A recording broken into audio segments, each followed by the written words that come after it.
PT Bank BNI cabang Atau Angin pada usaha kecil menengah. Nanti di pembahasan. Pembahasan. Kan tadi kita tahu sekarang itu bagaimana kan?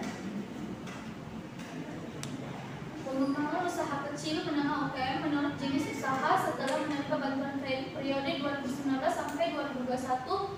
Pengembangan usaha kecil menengah UKM menurut jenis usaha setelah menerima bantuan kredit kurun waktu 3 tahun mulai dari tahun 2019 sampai 2021 sudah cukup baik. Ini dilihat dari besarnya keuntungan yang diperoleh dari UKM tersebut. Beberapa dari usaha kecil menengah yang mengalami pengembangan yang cukup baik atau keuntungan setelah menerima kredit seperti perdagangan kopi, perdagangan coklat, penjualan bahan bangunan, kerajinan tangan, perdagangan beras, peternakan sapi, dan ada pula yang kurang mengalami pengembangan atau kurang mendapatkan keuntungan seperti usaha dagang campuran. Nanti balik dulu ya. Jadi ini pada kerja di samping di sistematika penulisannya ya, masih coba lihat masih ada yang belum 4433 ya, masih ada di yang ini ya, di halaman 46 ya. Ini kan 4433 ya. Jadi itu pertama sistematika penulisannya. Kita kembali ke judulnya. Kalau kita lihat di atas, kita berbicara masalah regulasi ya. Jadi dampak regulasi, dampak perubahan regulasi perpajakan terhadap tagihan pajak penghasilan utang perusahaan pada PT Perkebunan Nusantara di Kota Makassar. Kalau kita berbicara regulasi, itu kan artinya kita berbicara masalah peraturan undang-undang. Nah, saya lihat di punya Pak Nursa, dia ingin mengetahui ya kan, bagaimana dampak perubahan antara undang-undang yang tadinya dipakai 2000 menjadi 2008. Kemarin masih ingat, kemarin saya bilang waktu Senko, ya kan? Kalau kita sekarang sudah 2022, itu kan sekarang sudah ada peraturan. Kebetulan ibu searching itu peraturan masalah pajak PPh 25 ini sudah ada undang-undang terbaru. Dia 2000. Jadi ada undang-undang terbaru nomor 7 tahun 2001 tentang harmonisasi peraturan perpajakan atau HPP. Ya. Nah, ada juga ini kalau kita mau kasih tarik kesimpulan dari sekarang, ini kan tidak perlu terpakai lagi kan. Nah, ini sudah kalau baca kasarnya sudah pengetahuan itu. Karena tidak saja ibu kau orang pajak, tapi ya kita kan baca juga kan, otomatis kita ada sedikit. Ini cuma saran ya, jangan sampai nanti di ujian nanti itu kan banyak penguji ya, banyak penguji.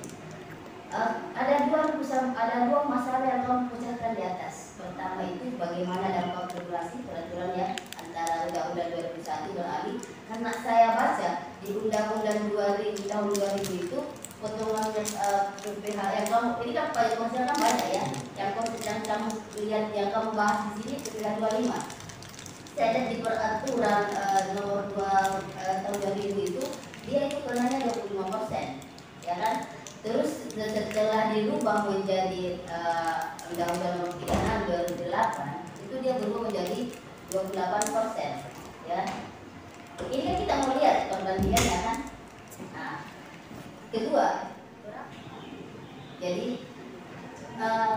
karena yang kamu mau tahu bagaimana kak, ya kan? Kan ada cuma dua yang kamu minta ketahui, ya kan? Jadi sebenarnya kalau saya saran sebenarnya itu kita harus lihat itu. Ini kan sebenarnya kita mau lihat dampaknya ini regulasi 2000 dengan tahun 2008. Oke, tapi tanpa diketahui itu otomatis sudah 2008 yang paling banyak. Nanti 50%. Iya kan? Secara lebih kalau kita hitung ya berarti yang paling banyak itu sudah paling 28. Ya kan? Tapi di atas itu 25%, sehingga pajak terundangnya itu di atas. Tapi karena sudah awalnya sudah salah, udah harus salah, ya. Itu saja. Di samping sistematika yang di samping. Jadi bagaimanakah, ya kan? Nah, kan ada cuma contoh cuma dua yang kamu ketahui, ya kan? Jadi sebenarnya kalau saya saran sebenarnya itu kita harus lihat itu. Ini kan sebenarnya kita mau lihat dampaknya ini regulasi 2000 dengan tanggal 28. Oke, tapi tanpa diketahui itu otomatis sudah 2008 yang paling banyak. Nanti berapa persen? Iya kan? Secara lebih kalau kita hitung ya berarti yang paling banyak itu paling 28, ya kan? Tapi di atas itu 25%, sehingga pajak terutangnya itu di atas. Tapi karena sudah awalnya sudah salah, sudah harus salah, ya kan? Itu saja. Di samping sistematika kita sudah bilang pengaruh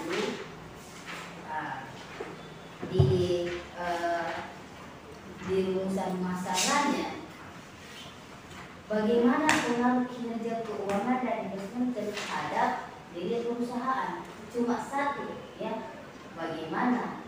Tapi di hasilmu, kau cari dulu bersihnya, kau cari dulu parsialnya, kau cari dulu detailnya, ya kan?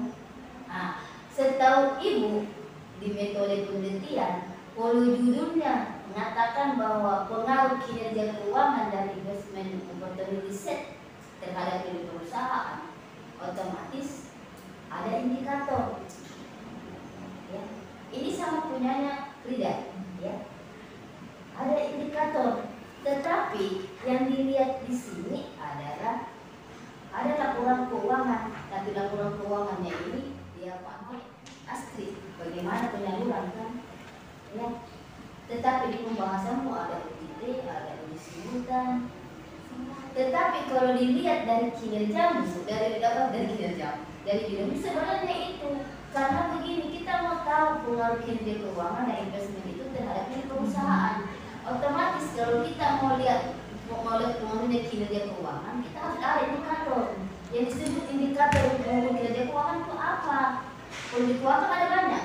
Bisa lihat dari segi probabilitasnya, ya, ada dari evaluasi kerjanya, ada dari kasnya, ada banyak kan? Ada indikatornya. Dan dari indikator itu kita kasih masuk di SPSS, sama dengan investment opportunity, sama dengan perusahaan. Ada indikatornya itu semua. Jadi cukup di laporan keuangan ini tanpa pakai SPSS sudah mengetahui berapa besar pengaruhnya kalau kita pertama latar belakangnya apa sih yang melatar belakangi kita mengambil judul, karena kita tidak ujuk-ujuk menaruh judul di situ. Jangan sampai judul itu sudah pernah diteliti, ya kan? Makanya itu selalu ibu itu kalau mau menunjukkan judul minimal 5. Itu pun saya cek di sistem, tidak ambil. Terus sudah ada latar belakang ini karena kita mau ada masalahnya, maka ada namanya di rumus masalah. Ya, di rumus masalah ini karena kalian belum meneliti, itu dijawab secara dugaan di hipotesis. Ini kuanti. Ya, setelah karena ini yang kita mau tahu dari rumus masalah dengan hipotesis, hasilmu ini untuk membuktikan apakah ini hipotesismu ini ya kan begitu. Ya. Dan kalau saya lihat Hansa judulnya itu di laporan keuangannya itu umpamanya kinerja keuangan itu cuma 2 indikator kau pakai, investment itu juga kau pakai, nilai perusahaan juga kau pakai, itu saja karena batasan penelitianmu. Tidak usah semua ini ada uji dokter, ini ada statistik penelitian ruang. Ini sebenarnya ini ruang bisa untuk mengukur kinerja keuangan, tetapi di hasil pembahasan itu ini di sini menyatakan jumlah menggunakan SPSS jumlah sampel keseluruhan 180 dalam kurun 60 perusahaan sektor industri manufaktur selama 3 tahun. Jadi yang mana kau analisis data 60 atau 80. Kalau populasi 180, seharusnya populasi 180 yang kamu uji itu 60 sampel. Tetapi kalau saya tidak ada indikator untuk mengukur ini IOS opportunity-nya, IOS di sini sama ini kinerja keuangan KI. Nah, ini UJM-nya ini untuk mengetahui berapa besar pengaruh kinerja keuangan dari perusahaan terhadap Y. Nah, mana Y-nya ini di sini? Seharusnya di sini cuma 2 indikator, cuma 2 variabel. Karena yang dipengaruhi itu adalah kinerja keuangan. Dan saya juga bingung, ini datanya dapat dari mana ini? Yang tidak connect. Laporan keuangan ini.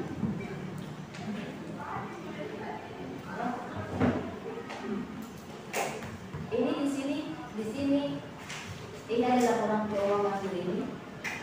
Saya tidak tahu ini laporan keuangan di halaman 70. Ini ruangnya. Ya. Seharusnya biar pisau aku pakai untuk motong ikan, kau pergi ambil kapakmu. Ya kan? Sebenarnya ini punyamu.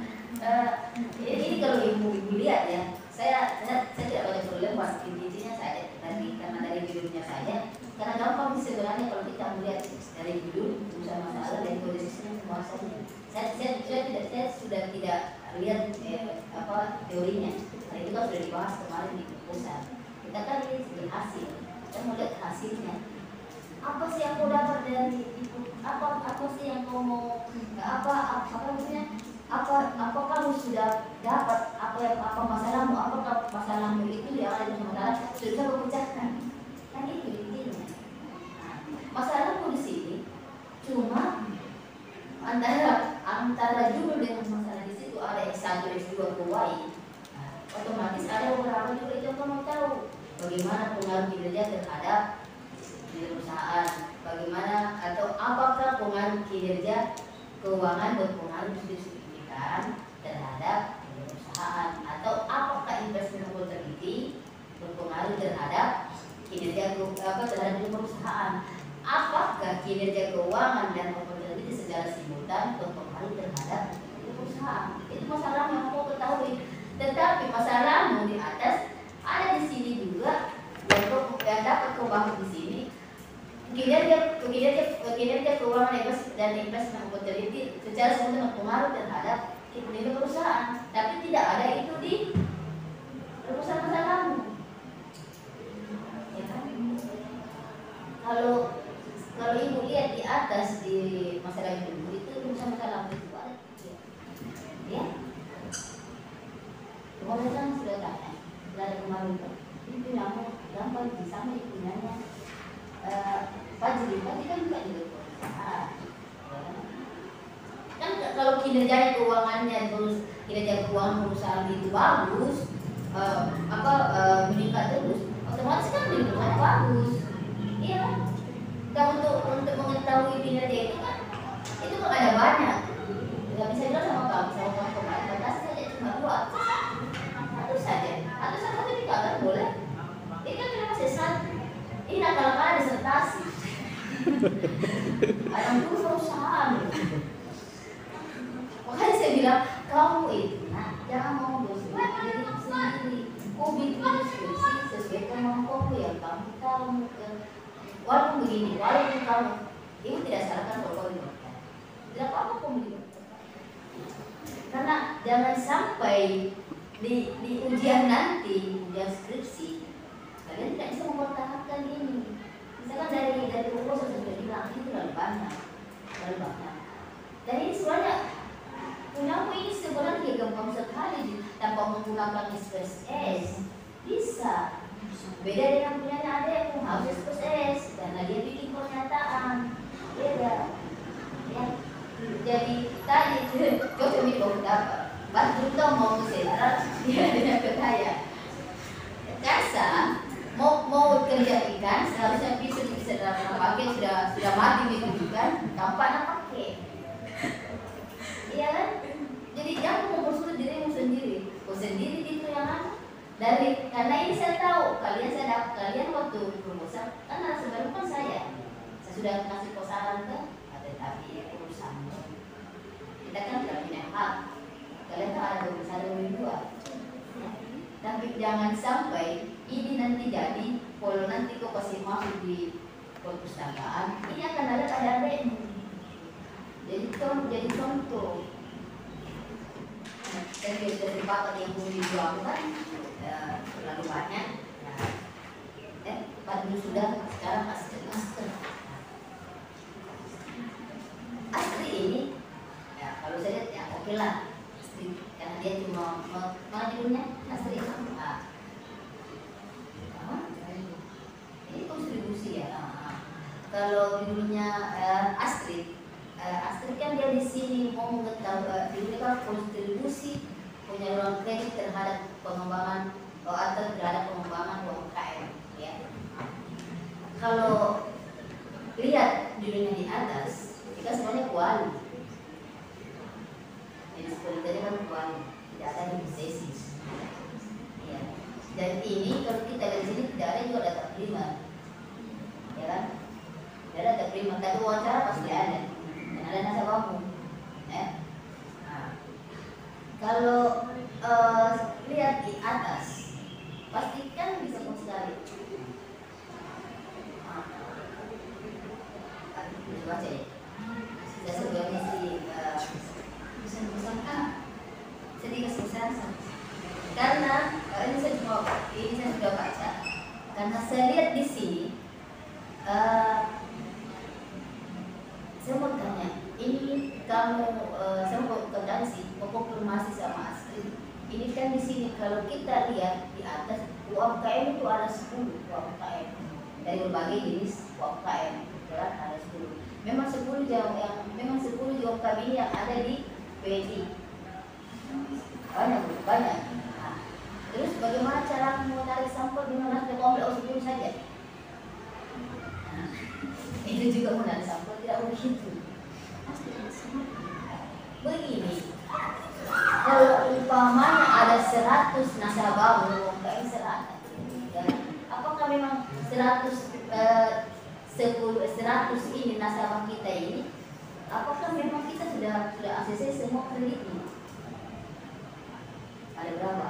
Maksudnya begini, itu kan ada datamu tuh, data dari BNI. Ini juga saya curiga ini bukan data dari BNI juga itu. Tidak nyambung. Iya, jadi lama-lama nanti ini kalau ada anak-anak, saya tahu di semua, lama-lama anak-anak ini saya tidak mau kasih meneliti di BNI karena semua datanya data fiktif. Iya, saya tahu. Begini saja, kalau tidak dikasih di BNI kan ada kan datamu data yang tidak sesuai. Kan begini, dari 100 ini nasabah mengajukan kredit, kan tidak mungkin semua 100 kan goal. Itu kan kita mulai dari laporan keuangan juga kan, perusahaannya kan, ya kan?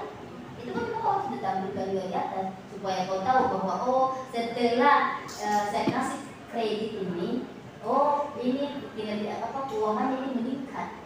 Otomatis itu adalah laporan keuangan kan, adalah laporan keuangannya nasabahmu. Nah untuk kita mau kasih kredit juga, itu kan pasti ada laporan keuangannya. Bagaimana dia perputaran uangnya kan? Ini organ berapa keuntungan kan? Apa yang mau kita bayar? Otomatis tujuan kita kasih kredit itu supaya dia bisa meningkatkan usaha kan? Itu kan tujuan kita.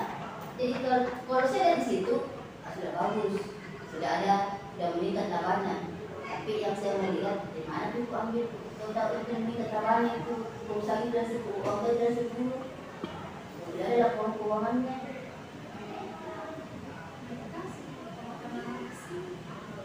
Dedikasi di sana. Jadi siapa tidak bisa. Ya oke lah jadi kita hari-hari saja. Artinya kita lihat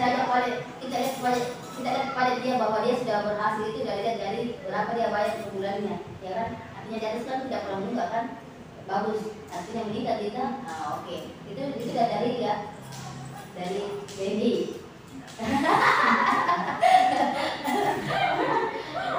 Makanya saya maksudku balik dan begini memang kau tidak dikasih datanya, tapi ada datanya. Iya itu namanya data sekunder supaya ada datamu tahu bahwa oh kayak begini. Kita kan tidak tahu perdagangan kopi itu setelah dikasih kredit apakah dia meningkat usahanya atau tidak. Ya, otomatis kan ada orang tua nanti ada dikasih.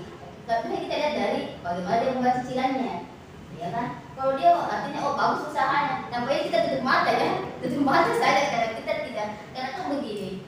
Oh itu kan semua hasil perusahaan. Jadi kita tutup mata saja. Oh sudah meningkat ini karena agunannya setiap bulan, ya kan dia sudah bisa bayar, ya kan? Artinya tidak masuk kreditnya. Itu kan itu salah satu keberhasilan bahwa penyaluran kredit berhasil. Ya. Tetapi kalau memang tidak dikasih, mudah-mudahan saya lihat sebenarnya kalau kita lihat dari hasil semua ini. Bagaimana ya? Karena apa yang kau bahas, apa yang kau mau tahu, apa yang kau bahas. Kalau kita lihat kan banyak tidak ada yang relevan, kan semua kan. Tapi ya saya kasih kesempatan lagi untuk kembali ke pemimpinnya untuk diskusi masalah saran saya berikan ya terserah ya. Itu kan saran bisa diterima tidak, berarti pemimpin 2 dan 1. Tapi jangan sampai nanti saya ketemu lagi pada ujian skripsi masih tanya lagi, ya kan begitu sih ya. Jadi baik untuk seminar hasil hari ini, mudah-mudahan Ananda bisa kembali ke organisasi satuannya untuk revisi, dan saya harap bisa semua minggu depan